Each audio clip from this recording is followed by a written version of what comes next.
여러분 오늘부터죠. 방역 패스가 이제 백화점이나 마트에서도 실시가 됩니다. 기본적으로는요. 미접종자는 갈 수도 없습니다. 미접종자는. 네. 미접종자는요. 예, 혼자서도 못 갑니다. 쉽게 말하면 백화점에 가서 설 선물을 사고 마트에 가서 시장을 보는 일도 예, 미접종자는 지금 못한다는 이야기예요. 참 안타깝죠. 대한민국에서 예, 자유를 지금 속박받고 있는 느낌이잖아요. 저도 미접종자인데 제 권리가 침해되고 있다고 생각을 해요. 당장 말입니다. 제사를 지내려고 그러면 여러분 알다시피 시장을 봐야 돼요. 그러면 제사 지내기 위해서 예, 백신을 맞으라는 이야기인가요? 야, 그런데 백신을 못 맞는 이유가 있을 거 아니에요, 다. 그 백신을 못 맞는 이유가 있는데 자유민주주의 대한민국에서 이런 일이 벌어진다는 자체가 저는 웃기다고 생각을 해요. 예, 솔직히 이 미접종자 백신 패스 인정받으라는 거 오래 안 갈 줄 알았거든요. 왜냐하면 문재인 정부 자체가 여러분도 알다시피 표중심이잖아요. 800만 명 이상이 지금 미접종자예요. 예, 800만 명 이상이. 예. 그런데 이들에게 맞으라 이렇게 이야기하면 표 떨어지는 소리인데 안 할 줄 알았는데 지금 계속 가는 모양새거든요. 그런데 더 심각한 게 있어요. 백신을 접종했다고 하더라도요. 이 사진 한번 보세요. 휴대폰 보세요. 스마트폰이 아니에요. 투지폰이에요.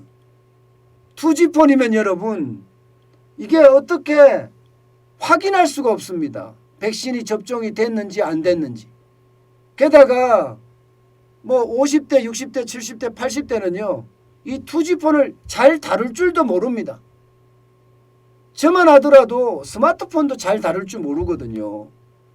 예, 저만 하더라도 뭐 100% 활용이 아니라 한 얼마나 활용할 거예요. 저만 하더라도 한 10%? 15%?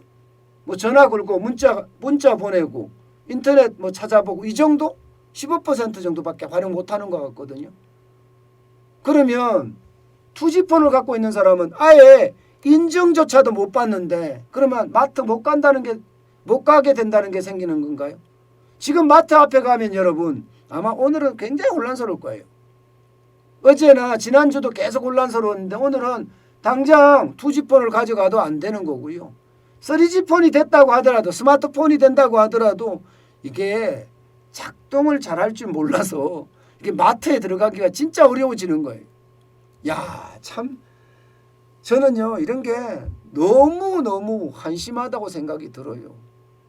방역의 초점을 통제에다 맞추다니. 이게 여러분 말이 됩니까? 저는 이거는 아니라고 생각합니다. 이거는 이렇게 만약에 하면 여러분 투지폰을 갖고 계신 사람이나 예, 그렇지 않고 스마트폰을 가지고 있는데 이게 인정을 제대로 못 받는 사람들은 지금 제대로 들어갈 수가 없다고 하잖아요. 심지어 말입니다, 여러분.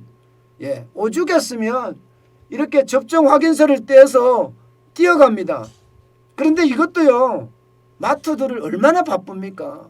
사람들이 뭐 수천 명씩 왔다 갔다 하는데 일일이 이거 확인해 줄 수 있는 직원이 있어야 된다는 이야기잖아요. 그런데 일일이 확인해 줄 수 있는 직원이 있을까요? 게다가 말입니다. 더 웃긴 거는 마트 직원은요. 미접종자가 가서 또 일할 수 있대요. 마트 직원은.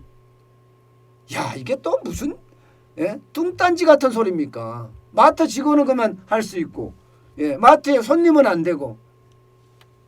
저는 문재인 정부의 어떤 통제를 위한 방역, 저는 이런 게 진짜 안타깝다고 생각을 해요. 이대로 계속 된다고 하면 말입니다. 여러분 지금 예, 이게 휴대폰의 어떤 작동이 서툰 사람이나 또 투지폰을 갖고 있거나 이런 분들은 접종 확인서를 가지고 있어도 안 된다고 하니 마트 가기 어려워졌다 이렇게 봐야 되나요? 이제는요 여러분, 백신을 맞았지 않다고 하더라도 48시간 이내 음성 확인서가 있어야 되고 예외 확인서가 있어야 되는데, 이 예외 확인서나 음성 확인서가 없으면 마트도 못 가는데, 마트에서 접종을 맞았다고 하더라도 조작이 불가능한 사람 지금 못 가게 된다는 이야기가 되잖아요. 참 방역 패스가 저는 너무 안타깝습니다. 너무 안타까워요. 결국 말입니다. 오늘 많은 분들이 마트 갔다 되돌아오는 그런 사태가 벌어지지 않을까 두렵습니다. 저는 제 주변에도, 저도 마찬가지로 작동을 잘 못해요. 스마트폰을요. 저도 자꾸 배워서 하는데, 그런데 여기 보세요.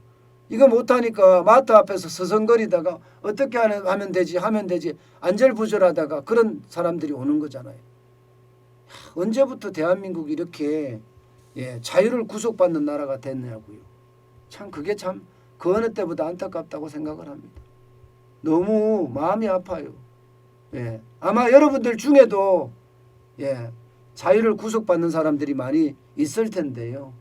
웬만하면요 풀릴 때까지 마트 안 가는 게 좋습니다. 괜히 가서 망신만 당하고 당황만 할 수밖에 없습니다. 저는 그럴 수밖에 없다고 생각해요. 결국 말입니다. 저는 마트에서 장을 볼 것이 아니라 이제는요 전통시장에 가서 장을 봐야 되는 것 아니냐. 전통시장은 이게 뚫려 있으니까 그죠? 마트하고 좀 다르죠? 그러니까 전통시장에서 장을 봐야 되는 것 아닌가, 그런 생각을 할 수밖에 없네요. 그렇지만 말입니다. 이 방역 패스는요 우리 바닥 경제에 진짜 충격을 주고 있습니다. 도대체 언제까지 우리 경제를 이렇게 망칠 속셈인지 모르겠어요. 저는 많은 사람들이 지금 이렇게 밖으로 나온다. 자영업자들이 밖으로 나와서 손실보상해달라. 장사 안 하고 이렇게 나온다는 자체가 여러분, 장사 안 하고 이렇게 나온다는 자체가 그만큼 절박하다는 이야기예요. 저는 방역 패스 자체도 결국 자영업자들에게는 매출 하락으로 이어져서 바닥 경제가 점점 무너지는 것 아니냐. 저는 그런 생각을 지울 수가 없습니다. 제발이지요. 시장을 제대로 읽었으면 좋겠어요. 방역이나 통제가 중요한 것이 아니라 지금 먹고 사는 게 더 중요해지고 있다. 이 말씀을 꼭 드리겠습니다. 이게 하루 이틀이 아니잖아요. 3개월, 6개월이 아니에요. 벌써 2년 동안 침체의 늪을 헤매고 있고요. 원래 3년째 접어들었습니다. 3년째. 앞으로 3년 더 이렇게 간다 그러면 여러분, 우리 경제 진짜 버텨낼 수 있을까요? 아마 버텨내기 굉장히 어려울 겁니다. 지금 이게 코로나19가 지나간다고 하더라도요. 그 빛을 갚는데 어마어마한 시간이 소요될 겁니다. 그게 저는 더 충격적이 될 가능성이 큽니다. 국민들의 고통이 앞으로도 커진다는 이야기잖아요. 참 이런 걸 보면 말입니다.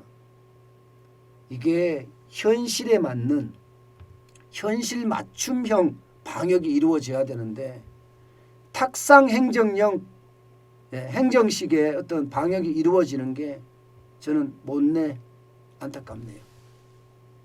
그렇다고 우리 자영업자들은 절대 말입니다. 포기하지는 않습니다. 누가 뭐라고 하더라도 은근과 끈기를 가지고 앞으로 소걸음으로 한 걸음씩 나아갈 겁니다. 그래야지만이 우리 자식들 공부를 시킬 수 있기 때문입니다.